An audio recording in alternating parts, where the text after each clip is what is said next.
these folks basically declared war on energy on day one. Yep.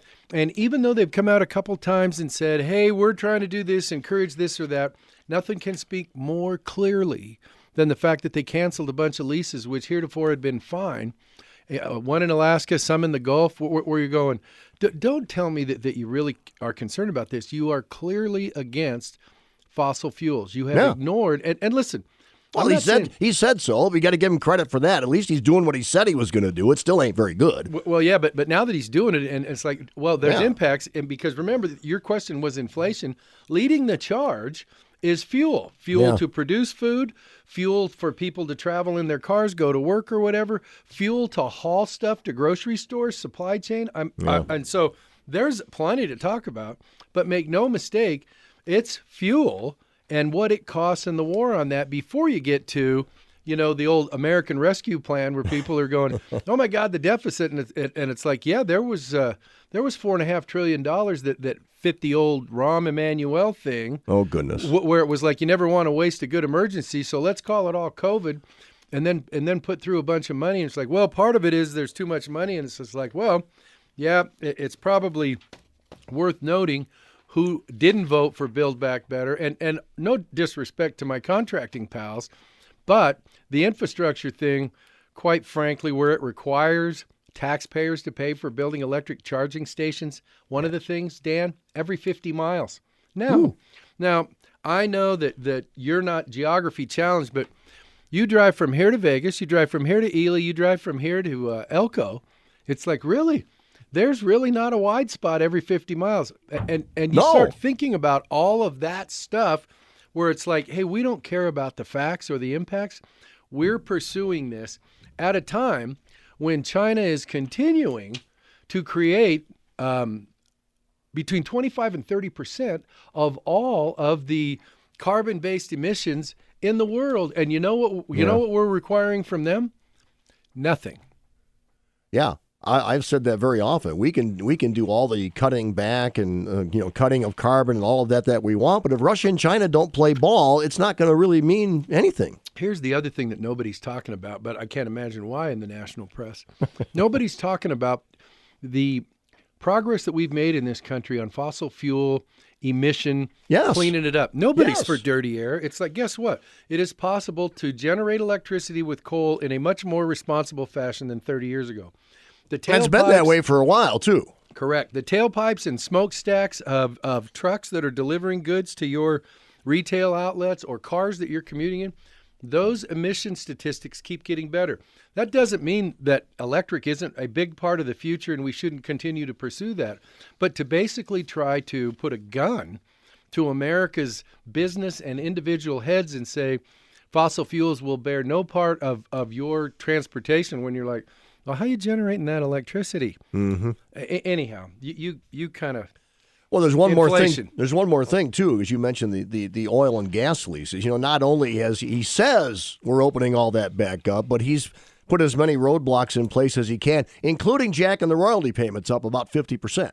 Well, and here's the other thing where he says, oh no, we're actually for this. We want to make permitting easier and stuff like that. Yeah, sure. Like maybe for lithium for those batteries, since we got a couple of those in Nevada. It's like, guess what? Yeah. You've said A, B, and C, but the whole story takes D, E, and F.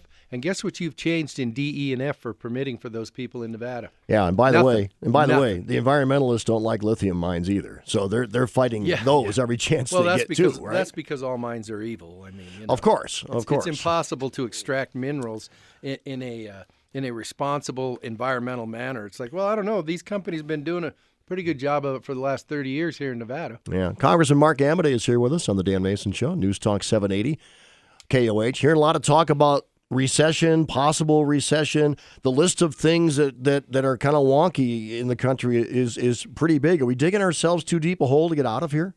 You know what? I don't see anything in the administration changing their course in terms of how they view energy. How their foreign policy is like, huh? The war on corporate America, that's a familiar one. Oh, we can get out of this by Uber taxing the mega rich or whatever. And it's like, I don't see anything that's gonna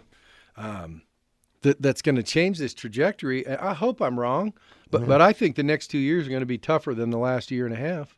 Yeah, they just might be, and of course he keeps attacking business every chance he gets for price gouging. But I've yet to see the evidence of that. Have you? No, it's a cliche. The culture of cliches in full control there, and so even though people that used to go okay are getting tired of it because the absolute in your face impacts are it's like, well, you tell me.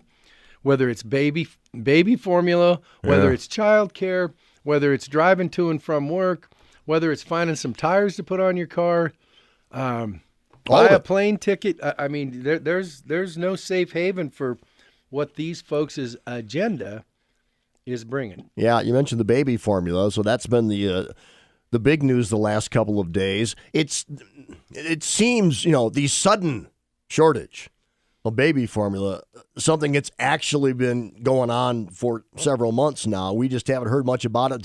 Look, now we've got another crisis in front of us. Nobody's minding the store to try to get ahead of it and think of a solution.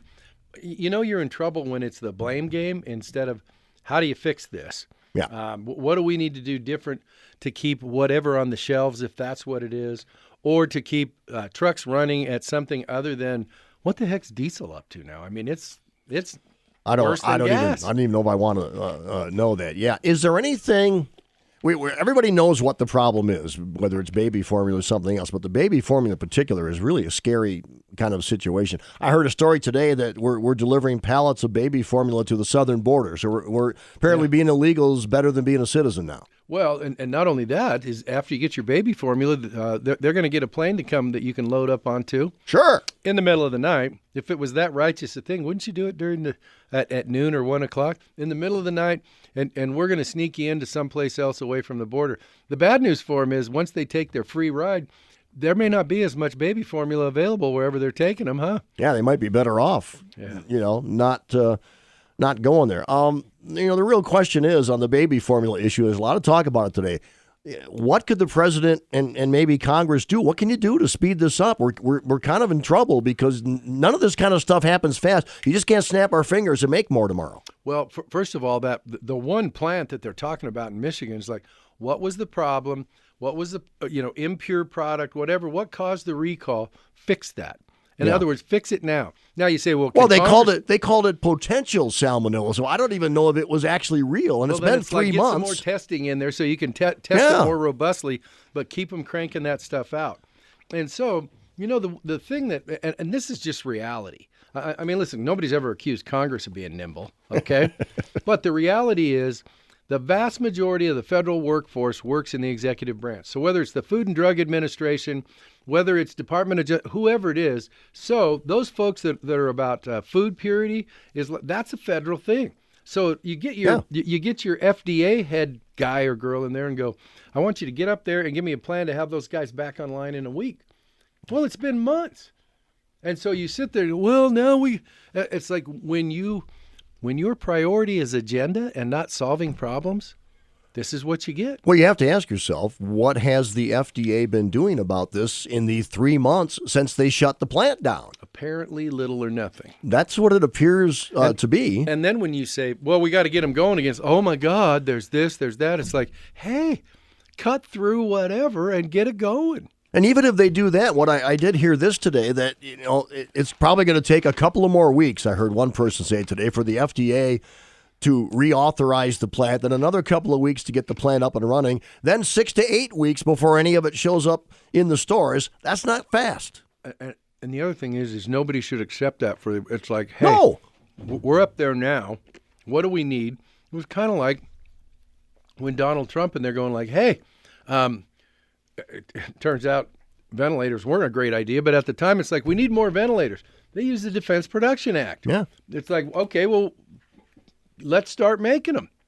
And it's same with Operation Warp Speed on the vaccine. Now, some people, nobody wants to be forced to take it, but it's like, hey, we're pulling all the plugs to bring that out as soon as possible for those folks who do want to take it.